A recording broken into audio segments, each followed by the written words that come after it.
There is time for one final song at the karaoke bar, and this one turned out to be a banger. Welcome back, guys, to Fog Entertainment. It's time to review the penultimate episode of Extracurricular for Season 1, and we get a big brawl, which leads to a fight to the death between Daeyeol and Mr. Lee. And when you try and kill Mr. Lee, I mean, I guess he's going to come back, he's going to try and get revenge, and that's exactly what he got in this episode, although he paid a price for it, but he did manage to save Jisoo and Gyuri, so I mean, maybe it was worth it in the end. Dialogue put on hold, action takes centrefold, my friends. I'm looking forward to reviewing it, only one more episode to go, but sad Mr. Lee, sadly, finally end it. I mean, but you know what, the guy survived quite a lot this season. He's old, he may look about 21, but I believe he's about 65. Old man, yeah, he is an old man, but you know what? Did he get that bus pass up in heaven? Hopefully. I mean, hopefully he didn't. He's probably down there, actually. And hopefully, he doesn't need a bus pass. He's got a fan, hasn't he? So it's a beating down. The fans drive about in hell. Who knows? Well, actually, pedos are in hell. Anyway, let's move on. Damn it. Everybody's in hell, and anyway, a few characters got sent to hell by the end of this one. So. We start the episode with Daeyeol phoning Jisoo, giving them the ultimatum that he's kidnapped Gyuri and that he needs to turn up here and that he's betrayed them and that he's not happy and that he wanted to have a partnership, and they went back on their word. Mr. Lee and when we arrive at JU-HYUN and we get introduced to this guy now. I believe he is one of Mr. Lee's contacts. He helps patch him up. Maybe these two fought in a war with each other. I'm assuming that's what's happened. We get introduced to this guy for the first time, probably for the last time as well. Just a nothing character, really. Just, I don't know, a friend of Mr. Lee. I mean, just a doctor, at the scrapyard. Yeah, so, I mean, yeah, they go, he helps him, helps patch him up.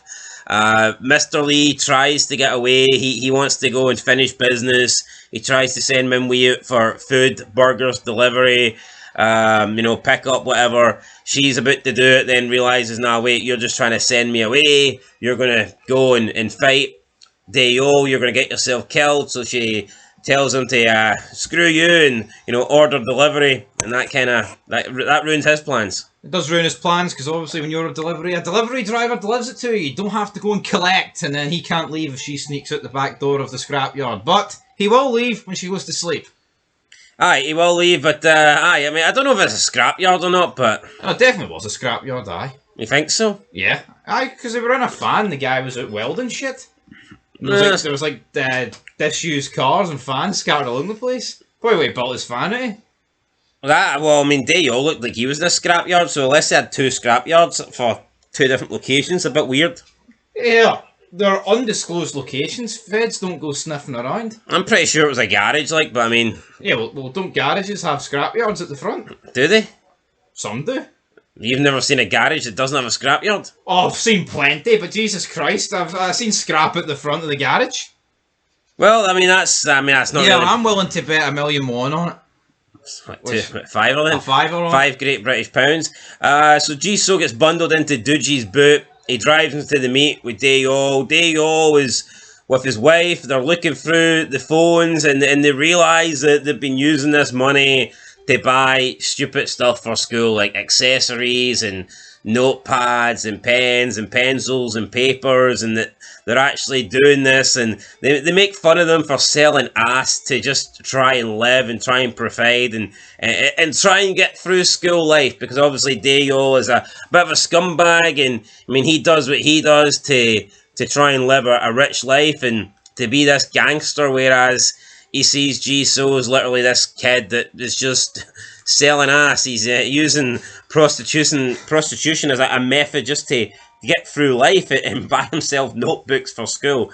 And I mean, maybe that's the problem, that notebooks for school cost so much money. No, yeah, I mean, I think when you look at it, it's like most people, when they get into this form of life, they do it for greed. They do it for greed, or, you look at other shows, it's like, like The Mob or a motorcycle club, it's, it's in their blood almost. Yeah, it's they want extra money, they don't want to live. Yeah, but it's also like the line that it's like what their parents did or something along those lines. But with this, it's like, you could have just got a half-decent job, son.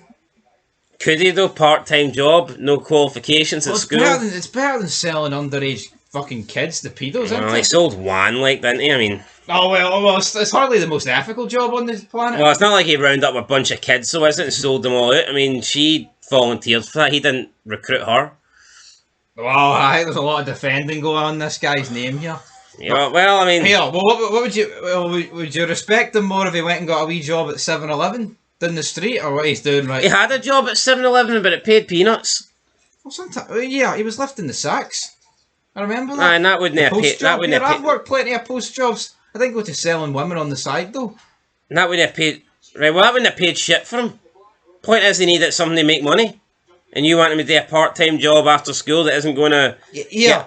The guy lives alone. The guy needs to fucking pay rent. The guy's got no parents, and you think a wee part-time job. Listen, your morals are still intact, my friend. well, I mean, a lot of us. no, right? wait, hold on. You may live in a country with me where you get to go to free schools and everything's free. Shithole that is the United Kingdom, but in some other places it costs money, right? You need money to live. Without money, you don't live. So, do you resort to these tactics to live in one of these countries? Well, you bloody have to, wouldn't you? If you have no parents, what are you supposed to do? Go to one of the wee benefit scrounging countries. There's other ways to make money, like talking about this show on YouTube. But here, it wouldn't make for a very interesting show if he just went down to McDonald's and was flipping burgers for 10 episodes. Extra hamburger meat it was called or something. So this is what it has to be. It has to be down this road, and I'm glad he took this road. This gave us a good television show. You know, flipping burgers, we've all done it. Now, you're pretty much retarded, but anyway, Jisoo gets out the back of the boot. He uses his taser.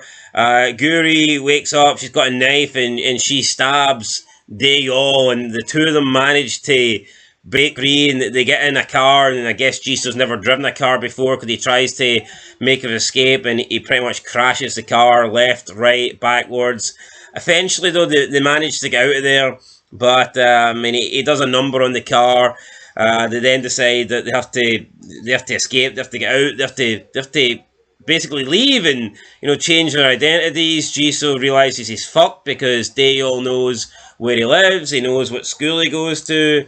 Jisoo basically tells Gyuri she can go home because he doesn't really know where she lives. She's got her parents, she's rich, they're rich, they're really wealthy. He's got nothing. So yeah, she can just leave this life behind, but for him, he's put everything that he had into this, and now it's pretty much gone. So they set the car on fire, I guess, to try and stop their traces, not to be caught. They get a hotel for the night. About to share a kiss, but we get some siren going past, and he shits himself, but realizes that it's just an ambulance and not a police car. And then he starts laughing, but it turns into a sobbing, and he's sitting there realizing that his life is basically over. Gyuri, I think, at this point feels a bit to blame, feels responsible because everything was going well in his business. He was doing this like small time thing where he was making money, and he had Mr. Lee taking care of all the bad guys, and she came in, stole his phone. That basically stopped the working process, and that put him behind. That meant that the contacts that he had then went to look for other ways to work, and then she was the one that got him involved with Daeyeol, and she was the one that agreed to the partnership. So, I mean, you could argue that, without her stealing his phone, he'd still be making money, and he'd still be keeping everyone safe, and Mr. Lee would not be, banged up and about to die. Yeah, you make a fair point there, and she actually had the backing of her parents. She has money that way. She didn't really need to get into this life, unlike our main character here who got shafted. But like I said at the beginning, right, if she doesn't do it, then he probably just continues to sell women on the side and gets away with it scot-free. So you've got to make things interesting. That's why she's been flung in here. But she can feel responsible because everything's nosedived since she joined in. It's all went to shit. Ever since they had that bit of coffee and cake. Good night. Which cost 26,000 won, by the way. I wouldn't be spending that on a bit of cake. That's a lot of money, but it turns out it's only about £13, so I mean... Yeah, not too bad. Yeah, Minwee wakes up, turns out Mr. Lee's gone, and she does follow his instructions to not come after him, but instead she goes to the police. So, yeah, she speaks with Detective Lee, and she tells Detective Lee that Mr. Lee has gone missing and that he is in danger. She describes Daeyeol, tries to describe the fan, and it had a cartoon character on the side. She manages to track it down, and the whereabouts happens to be the Banana Club. So the police are on to Daeyeol, but it's going to take a bit of time for them to get there. Meanwhile, we had Kitae. He was using his wee, I guess, losers that he beats up, his wee victims. He's using them to go around chat rooms looking for Minwee's whereabouts. And he wants to know if anyone has worked with his girl. Has anyone used his girl before? And it turns out that Gyuri is the one actually replying to him. So she has sneaked into the Banana Club with the phone that they use for their business, and she has planted it in Daeyeol's office. So she's planning on framing Daeyeol, getting him arrested, and getting Kitae to come to the Banana Club, and trying to just plant all the evidence on him, so that she and Jisoo can get away. But he's there behind her. She doesn't really realise, and then before she knows it, bang, gets like a baseball bat to the knee. That takes her out. But before he can finish the job, there's a shout at the window. He looks out. Kitae has arrived with his, I guess, his gang from school. They arrived on motorbikes. Quite a lot of them, to be honest. Wonder where they all afforded these motorbikes. Is this no insane though, right? This Kitae guy went for smoking behind the school, right? Thinking he was a tough man. Almost borderline being okay with his girlfriend being an escort, underage escort at that. I mean, also pathetic the fact that he was alright with it because he was getting gifts. Oh, I got a keyring. Fucking well done to you, Kitae. But here he is. He's rallied about, 60 guys to go on this mission that I thought was just going to be like a generic beatdown, and then it kind of turned into a fight to the death with the police turning up. What did he offer to convince these guys to put their life on the line? Well, hold on. I don't think these guys were really fighting to the death. No, but people died. You know what I mean? There was blood spilt. Police turned up. I can't see how jail time's not going their way. Yeah, so Kitae wants him to come down. Daeyeol's not really interested. Tells him to look at the phone. Daeyeol says, how the fuck do you think I can see that from up here? Very good point. Yeah, I mean, you'd need the thickest pair of specs in the world to latch onto that. Yeah, so basically tells him to go away, but Kitae's not having it, so they burst in. Daeyeol sends his guys down to meet them, but his guys are outnumbered massively. It's like 3-1. Then Gyuri manages to get a fire extinguisher, and she flames it, not flames it, but whatever you call it. Sprays it, damn it, not flames. You found the flames with it. You found the flames. So sprays it in the eyes, manages to make an escape, and we get a big brawl between all these like high school students and like I guess pimps. The pimp's heavy. I mean, the pimps should win, but I mean they're probably outnumbered like 3-1. So I guess that makes a difference. No, it does make a difference, but again, I mean, of course it makes a difference because these guys are older, right? But it's not like these are like 12-year-old high school students. No, they're 17, 16, 18-year-olds. Yeah, I'd say they're. I mean, he looks a bit old. I'd say they're at least. I don't even think they're in the same class. He's probably a year above. Yeah, so bear that in mind, right? I mean, and it's not like the pimps, they're taking on. I called them heavy. No, anything but heavy, man. It's not like these guys are like sumo wrestlers. They're just like generic guys. At the end of the day, not much to them. No, there's not much to them, but we get a big brawl. Gyuri tries to escape. Jisoo turns up to help her, but he gets tackled down and she gets taken back in. I thought this was a very pathetic attempt for him, by the way. Spear, and then that's it. What was the fucking point of turning up? I mean, I know he's pathetic, but I think this guy's fucking... What was the point? He turned up, man. Delivers a spear like Edge, rated R superstar, then he shot himself. Fucking tucked his tail between his legs and he was debating walking off. I was like, what's this guy doing, man? Alright, anyway, so he's debating walking off, but he decides to come back in. But while this big brawl's going on, we just see Mr. Lee come in, and I mean, he starts just going through people. His punches seem to be deadly. It's like a one-hit KO. I mean, everyone else is fighting each other, but when he hits you, you're dead. Although he has got like knuckle dusters on or something like that, so... I mean, I guess he is pretty effective. Part of the punch, as Willie Regal said. Yeah, he then takes care of a guy that is got his hands around Jisoo. He's walking up the stairs. He's pretty battered at this point. Daeyeol's looking at him while he's got Gyuri like grabbed her in the neck, and he's like, "Holy shit, you're supposed to be dead." So he lets go of her and runs onto the rooftop. Mr. Lee then turns around, looks at Jisoo, and says, "I hope we never see each other again." I guess maybe that's a farewell there, or goodbye. Or he thinks that maybe, this business was a bad idea, or they need to sever communication, sever relationships, or it could just be here, I'm going to go and die on the rooftop, it was nice knowing you.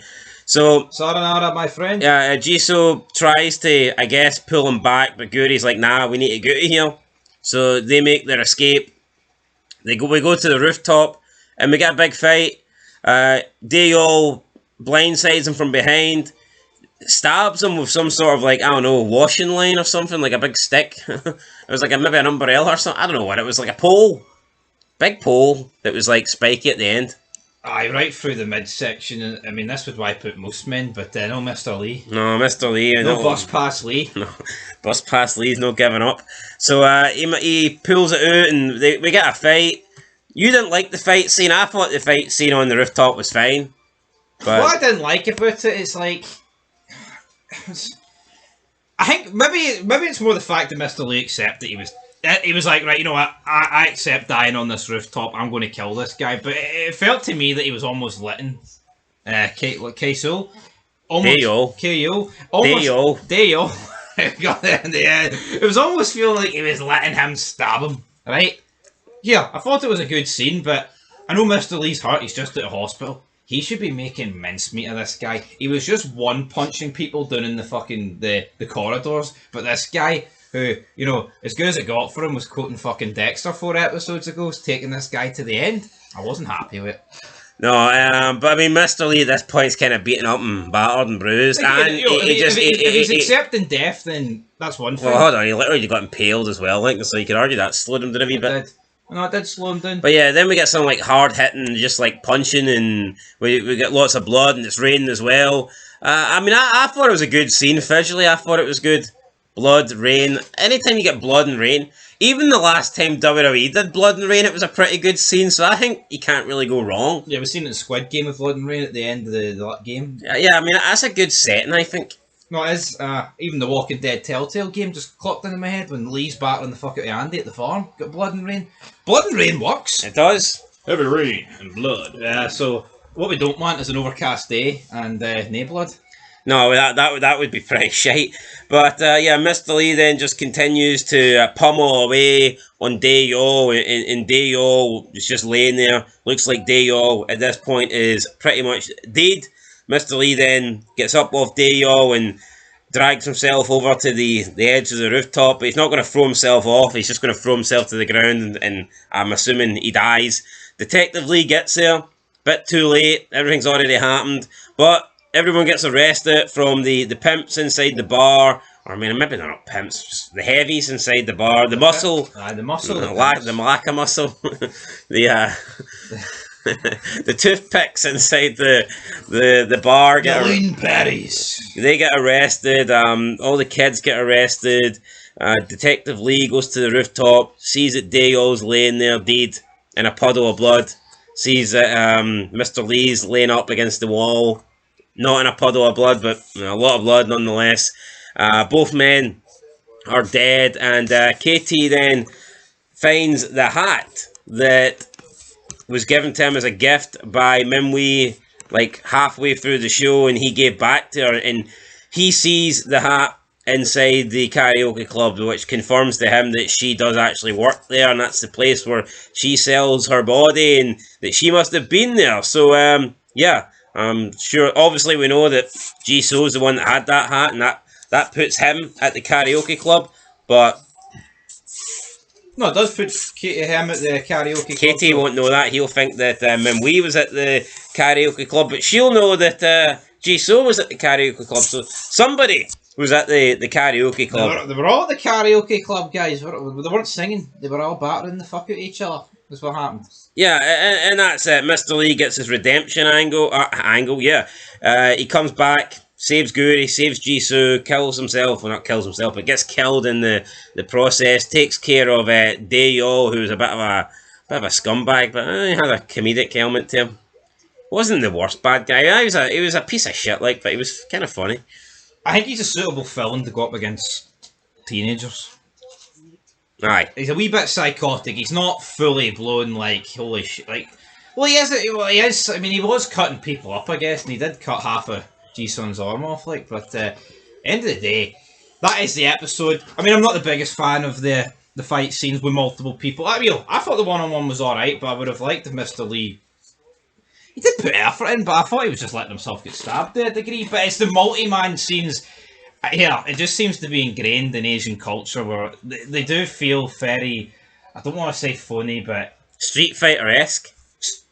Yeah. They're just overly choreographed, right? And that isn't me just bashing them, right? Because they do a lot here. I think, honestly, like the past decade, I've enjoyed more Asian shows than I have Western shows. I'd probably easily say that. But it's almost like Western shows and movies. They avoid this style.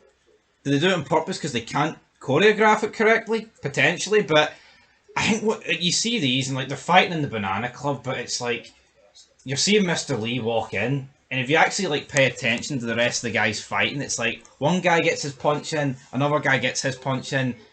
It doesn't feel legit. It feels like it's just guys slapping each other for the sake of it.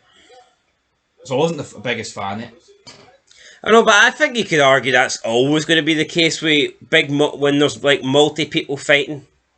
But I think that's why you should avoid it. I think my beef here is like, why not give us the example or the vision that we're getting a multi-man fight, but it's like they actually showed you across like 15 minutes. It's like, do we really need to see 15 minutes of like the same fake sort of looking fighting?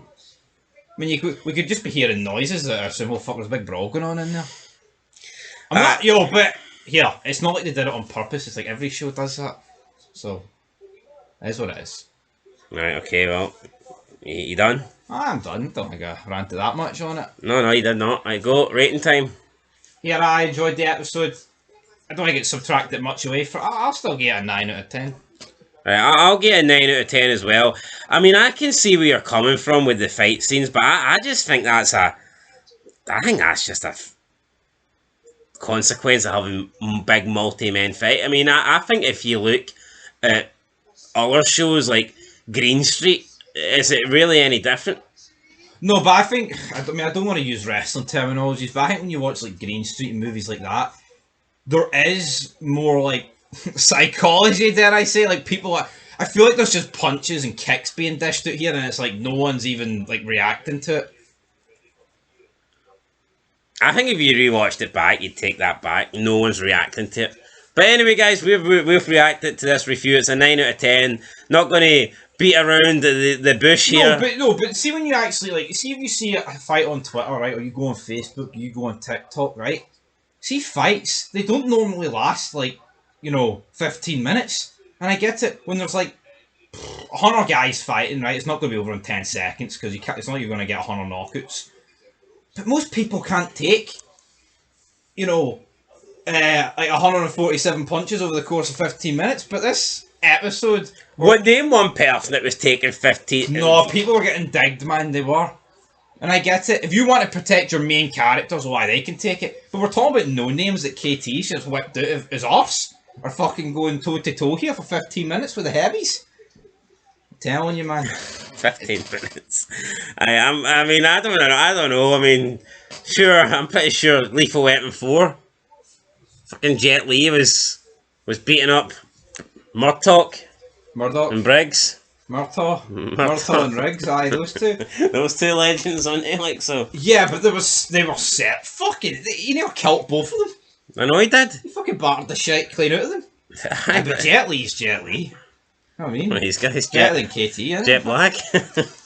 Murtaugh. Anyway, right, that's it, guys. Why can't we be friends? Why can't we? Anyway, 9 out of 10. Final review coming soon. Coming tomorrow. Aye, so until next time. Peace.